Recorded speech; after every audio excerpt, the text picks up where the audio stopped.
Hi, it's McKay here, and it's day 2 of my 40-day quest to write my book. So, write my book in 40 days quest, and today is day 2, so that means I've got 38 days to go. Now, I actually just recorded this video before, but for some reason ScreenFlow didn't work.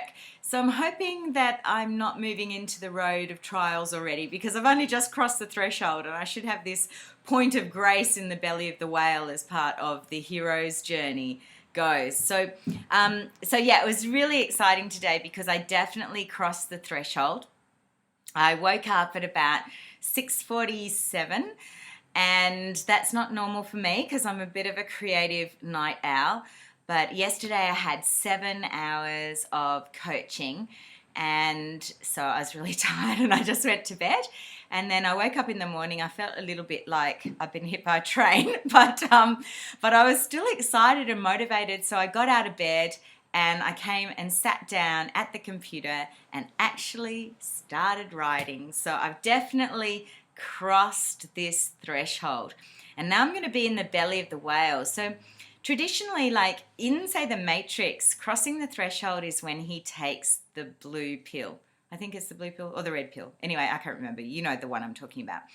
And he goes down the rabbit hole and is Alice in Wonderland, whatever. Anyway, he takes that pill and he ends up, being in the Nebuchadnezzar.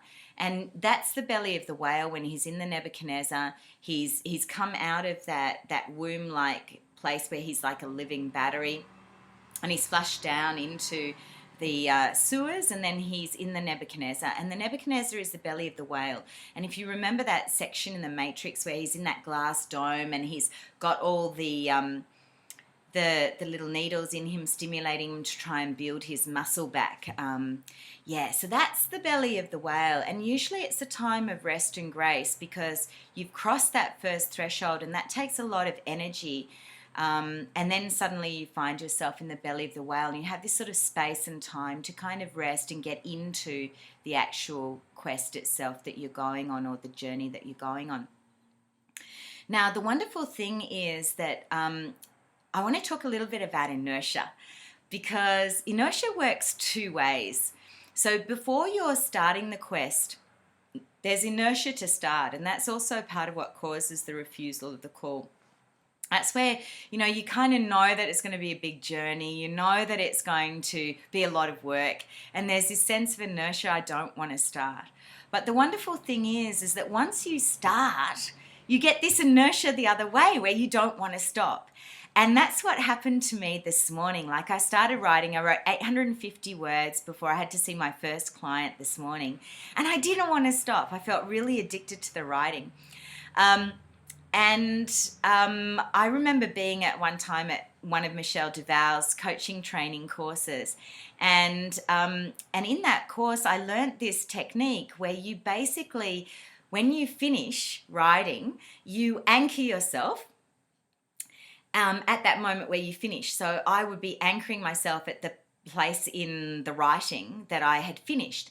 And then when you want to start writing again, you press that anchor and it brings you right back into the mindset and the place that you were at when you left off the writing. And that way you can be interrupted and still get back into the flow. And you don't have that sense of inertia every time you have to start again, that you have to get into the flow. You just immediately feel back in the flow, and your inertia is working to push you forward because it doesn't want to stop, rather than you being stopped and not wanting to start.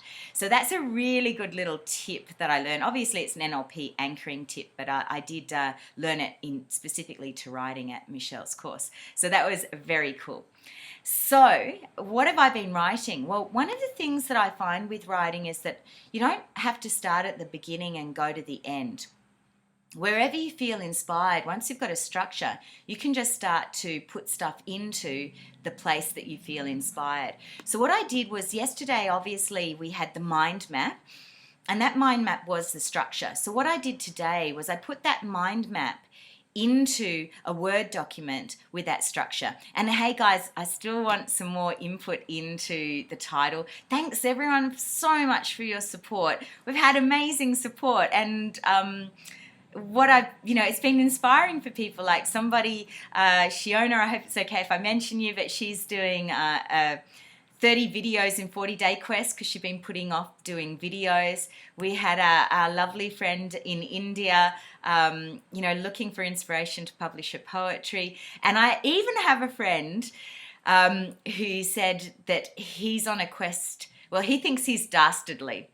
And I said, oh no, you're such an innocent adventurer. You got such an innocent face. There's no way that you are dastardly. And then I said, maybe you should do a 40-day quest on how to be dastardly. But I think, he said that he is. He's a bad boy, but I'm not sure. But anyway, so who knows what quests you're motivating when you start something like this out there and tell people about it. So anyway, thanks everyone for all your input. One of the titles I've been toying with recently is Once Upon an Archetype, using archetypes to discover your passion and purpose. Or Once Upon a Passion, discover meaning and purpose with archetypes. So I'm just toying with these. So I put the title there, and then on every page I've written stuff. Here's also about PIP books that I've written, DVD series, and of course the coach training that I do as well. And title page, what the copyright will be, and then people I'm thanking, like I'm thanking my mum, and it's her birthday today, 2nd of August, so happy birthday, Mum. Really appreciate all your wonderful support and look forward to catching up with dinner. You don't know that yet, but catching up with dinner tonight. Okay, and then there's all my contents page. I've already written that. My forward, my introduction. Now, I did find an introduction I had written quite a while ago, so I pasted it in there. I'm not sure if I'm totally happy with it, so I'll have to look at that and see. I like to have a certain style that following through. A lot of people have been saying to me, well, Pip, why don't you record stuff on your iPhone? And I may do that at some point in time, but I do talk differently from the way that I write, and at the moment I'm really happy writing, so I'm going to keep doing that unless I get stuck, and then I might use a different aid, a different magical aid. And I've also got my friend Lynn, who we're going to do a contra, and she's happy to type up any stuff that I might talk into my iPhone. But at the moment I'm just really feeling like scribing on paper.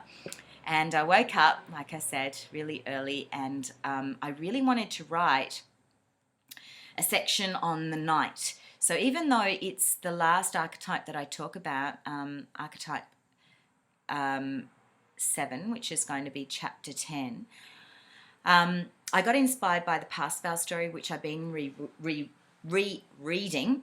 So there's a Parsifal story called Parsifal and the Stone from Heaven, and I really like the way that's been written, but I'm going to shorten it so it's almost like a fairy tale, and I'm going to include it at the last section of the night. So every archetype I'm going to find a myth to talk about and tell the story of that myth as if it's a fairy tale. And I also want to look for a famous person and talk about how they reflect that archetype. But I'm also going to talk about what is a knight, how to recognize a knight, the archetypal stages of growth of a knight, and what they're like in career, relationships, money, and health. And then here's the story. So I thought I'd read you a little bit of it, just a couple of minutes. So this is The Knight's Tale, Parsifal and the Holy Grail, a retelling by Pip McKay based on Parsifal and the Stone from Heaven, a Grail romance retold for our time by Lindsay Clark. So once upon a time there was a young man who did not know who he was. He did not know where he was from. He did not even know his name. He thought his name was Dear Son, for that is what his mother called him. The reason for that was that his mother, Herzeloid, had stolen him into the forest when he was just a baby. Herzeloid's father and husband had both died in battle. In her crazed grief, she reasoned that her son would never be a knight and go to battle, and that she would keep him safe from such a destiny. So in the middle of the night, she stole him away to the dark forest, the deep dark forest, and brought him up as innocent as a fawn. One day, while Parsifal was out hunting with his javelin, he heard a great thunderous disturbance in the forest. Suddenly there broke from the trees a violence of white light. The white light jarred and shimmered, and before his eyes transformed into 3 huge men, mounted on monstrous horses, galloping towards him. Parsifal was dazzled and fell to his knees. He opened his arms wide and cried, "Art thou God?" The 3 knights reined in their horses, for that is what they were. The light was simply the sun dazzling reflection of their armour. "Whoa, Gringale," cried the leader before his spirited horse trampled Parsifal to the ground. "Art thou God?" Parsifal repeated as he stared into the knight's amused face. "No, fool," said the knight at the leader's side. "That is Gawain, although some women think he is a god." "If you are not God, what art thou, then?" whispered Parsifal in rapt awe. "Why, Sir Innocent," said Gawain, "we are knights. Now you must let us pass." And that's all I'm going to read to you, but that's what I'm going to have, a story as part of each of the archetypes. So that's it for today. I'm going to go off and get my hair done. As I understand it, I've crossed the threshold. I'm in the belly of the whale. This is this place of grace, and I'm going to go to the hairdressers, get a little bit of nurturing in that belly of the whale. Hairdressers might get a massage, but really I want to take my mum to dinner or take dinner to her for her birthday. All right, speak with you soon. Bye.